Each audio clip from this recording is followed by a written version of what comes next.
Hey, welcome to Vance Tried It. Today I'm going to be trying a recipe based on something I found on Facebook. And I'm going to put that video down in the description. Now this video was widely panned by commenters, and at least partially, I would say rightfully so. Because I just think it had some unnecessary things in there. And as I was looking at it, I couldn't help but think, okay, if I was going to do that, how would I make it actually better and something that I would serve to my family or even to company? So this is what I came up with based on that video. And so let's get started. First off, we're going to have to make a couple different sauces. So the first one is really simple. We just have some French onion dip here. Let's get this bad boy opened up. If I can find the tab to start it with. There we go. We're just going to put this whole thing in our bowl.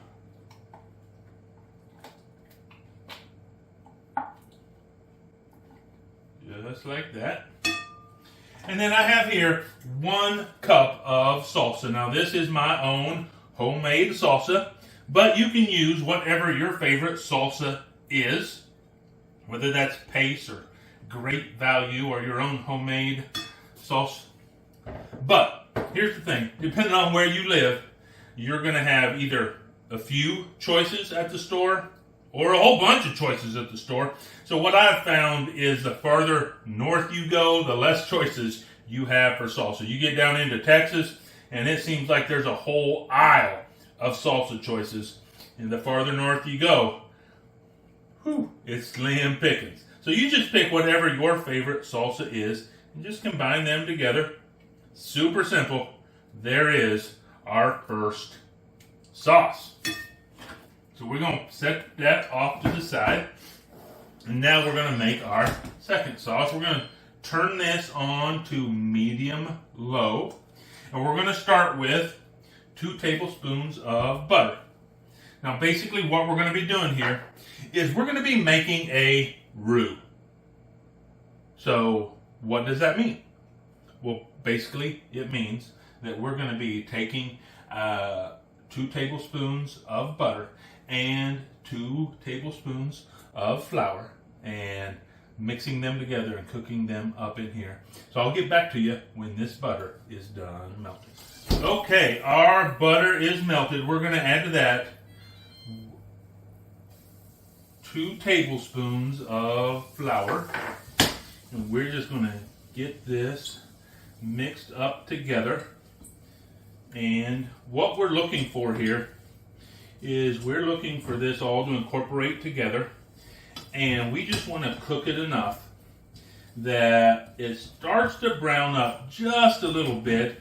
And here's another time when you're really going to be wanting to use your olfactory senses, your sense of smell, because you should be able to just start to get like a nutty smell to it. And you just really want to make sure you keep stirring this constantly. And it will go from smelling like flour to smelling like nuts. And it will start to turn a little bit brown. Now, you don't want to get it too brown. You definitely don't want to burn it. And that's part of why we just keep it stirring constantly in here. And looking for that color to start to change. And for that smell to start to change also. And you really start to go, first off, from a smell, there's a floury smell to it at first. And then you start to get a buttery smell. And when you start to smell the butter more than you smell the flour, you are almost there. And you're just going to have to go just a little bit longer, just like that. And I'm starting to change color. I'm starting to get that smell. And that's perfectly what I want. So now I'm going to start making my sauce. I have my roux and now my sauce. Now here's a rule for sauces. If your roux is hot, you want cold butter. If your roux is cold, You want warm milk. I said butter, but I meant milk. So if you have a hot roux, you want cold milk. If you have a cold roux, you want some warm milk. And why would you have a cold roux, you might ask? Well, it's really simple. You can make up roux in advance and just store it in the refrigerator. If you know you're going to be making a lot of sauces, gravy, especially you're coming up on the holiday season, and you know you're going to be using roux quite a bit, and you know you're going to be time crunched as far as getting everything done, just make some up a week in advance, put it in the refrigerator, and then you have it ready to go when you are ready to make your gravy or your different sauces. I'm actually going to grab something here. I don't think I have another spatula. I've used them all. But I'm just going to try and get some of this solid stuff off of here and get that in there and incorporate it in. And we really are just wanting to heat this until it just starts to boil. It smells wonderful already, actually. And the very first bubble you see in here, you know you're done. And I just had it right there. So we're just going to turn it off right now. We're going to take it off the heat. And we're going to start putting our cheese in there because that's what we're making, a cheese sauce. Now this is extra sharp cheddar cheese. I shredded this myself because whenever you're making a sauce, anytime you're wanting your cheese to incorporate into something, you do not want to use pre-shredded cheese because it comes with a coating on it, and that coating is going to keep it from melting properly into your sauce. So we just want to put a little bit of cheese in there, stir it up, let that residual heat do its job, just like that. And then we got that done. Put a little bit more in there. Keep it going. I mean, you have to be fairly quick about this because you want that cheese to melt really kind of off of the heat. But if it's not melting completely, guess what you can do? You can just take it, put it over here. Because your burner, unless you're using a gas stove, your burner's still hot over here. It hasn't cooled off yet. And so you can just start to get a little bit more heat in there and get a little bit of sauce. And so we're going to now put this in here. Okay, we're going to throw a little bit of salt in here. We're going to throw a little bit of pepper in here.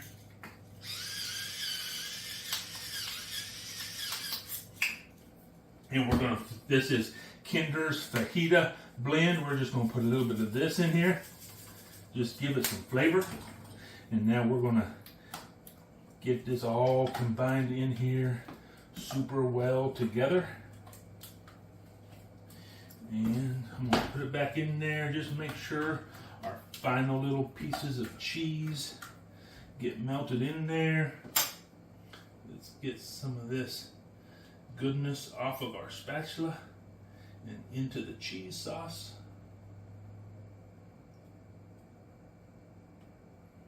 Just like that.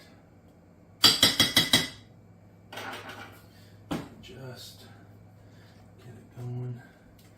Just like that. And we are at the point right now where it is just nice and creamy with no solids in there. And it's just what we're looking for. And of course, we can just scrape this off a little bit here. Get the last of that off of there. Just like that. And we have just enough left on this spatula to see what it tastes like. Let's give it a taste. Yeah. Whew. Tastes like cheese sauce. That right there is good stuff.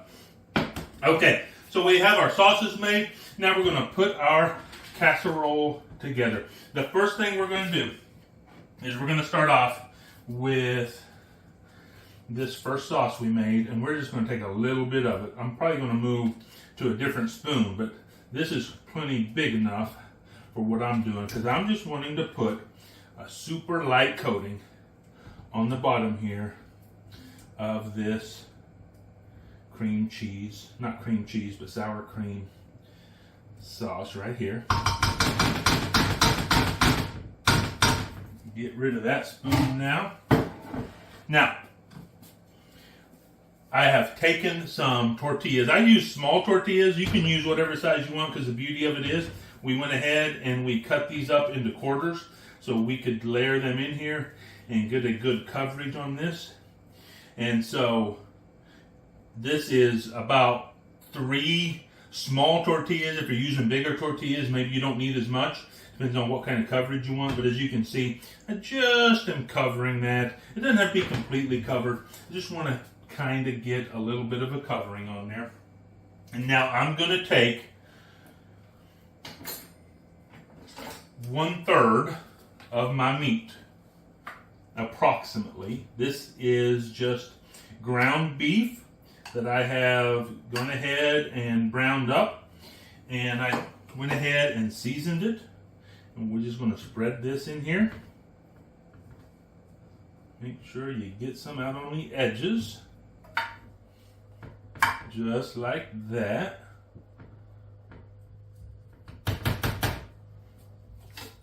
And then we're going to take about 1/3 of this sauce.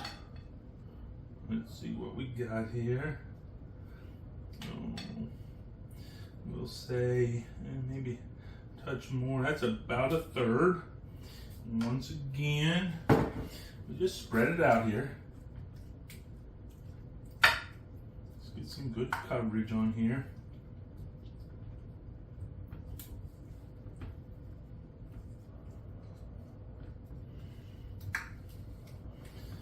Like that. Yep. And then we're going to take half of our cheese sauce. So that's going to be, that looks like about half. We're going to put this cheese sauce on here.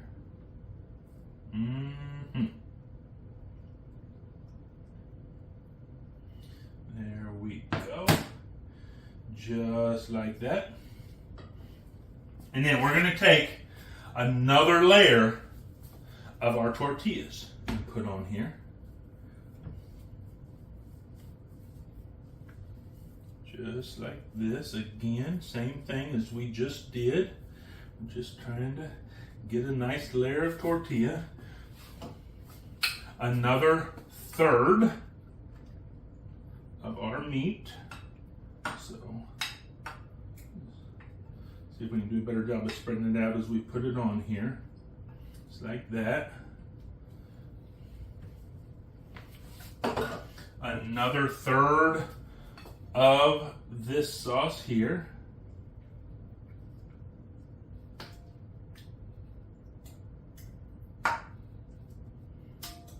Let's get a bit more right there. And now we're going to take the rest, all the rest of our cheese sauce, and get that going on here. And I'll tell you what I'm going to need to do. I'm going to need to get a nice spatula. Now, not a spatula, but a flipper, a turner. Right here.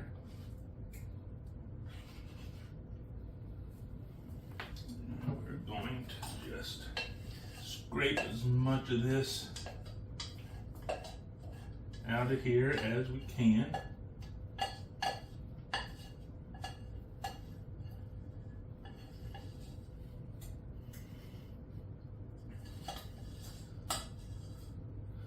Just like that.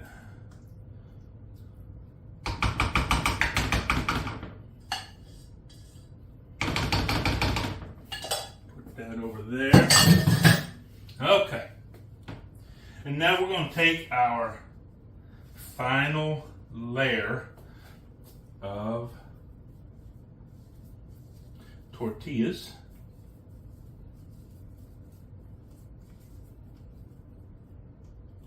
We're going to put the rest of our ground beef on here.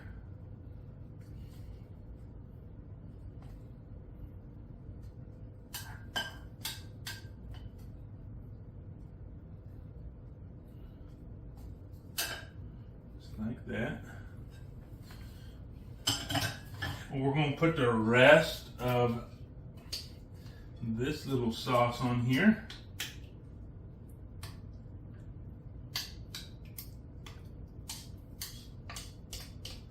Just like this.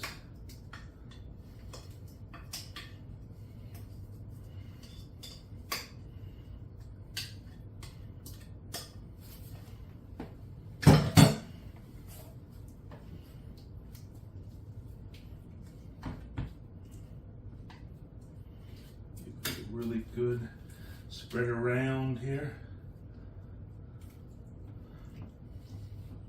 Make sure you get some of that out on the edges. And then I just realized there is a last ingredient that is still over here in the refrigerator. So let me grab that real quick. I'll be right back. Now this cheese, we don't care if it incorporates in there. So this is cheese that we can use pre-shredded cheese for, and we're just going to put a nice little topping on here.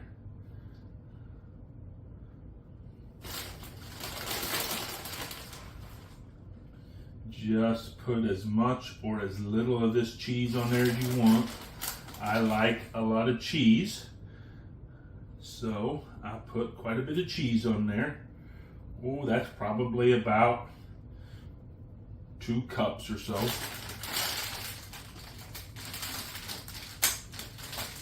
And then I have the oven heated to 350 degrees. So we're going to put it in a 350 degree oven for about 25 minutes. And we'll get back to you when that's done cooking and we're ready to start tasting. Okay, so we have had our Mexican casserole in the oven for about 25 minutes. So let's take it out and see what it tastes like.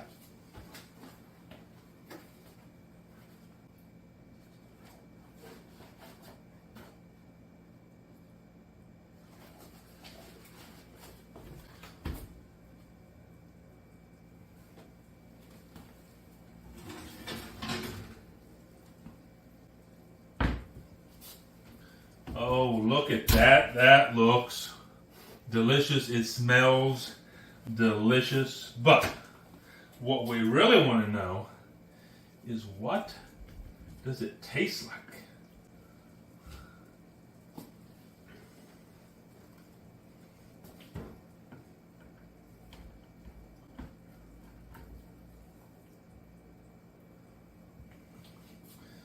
That came out of there just beautifully. There we go, just like that. And let's give it a try. Here we go.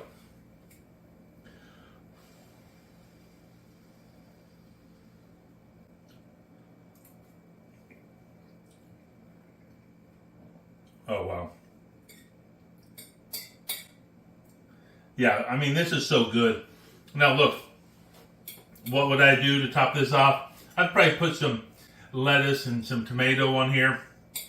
But I tell you what, it doesn't need any more salsa, because, especially the salsa I use, because my homemade salsa is usually pretty spicy. And that flavor just comes through. That cheese sauce is amazing in here. That homemade cheese sauce, so much better than any store-bought from a canned cheese sauce you're going to make.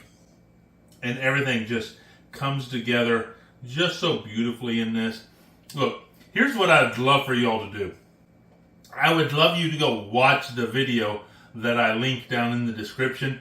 And then tell me, how would you have made it differently? Or maybe just based on what I've done, how would you have done it differently than how I did it? I'd love to see what your opinion is. And if you try this, let me know what you thought. Because in my opinion, I tried it and you should too.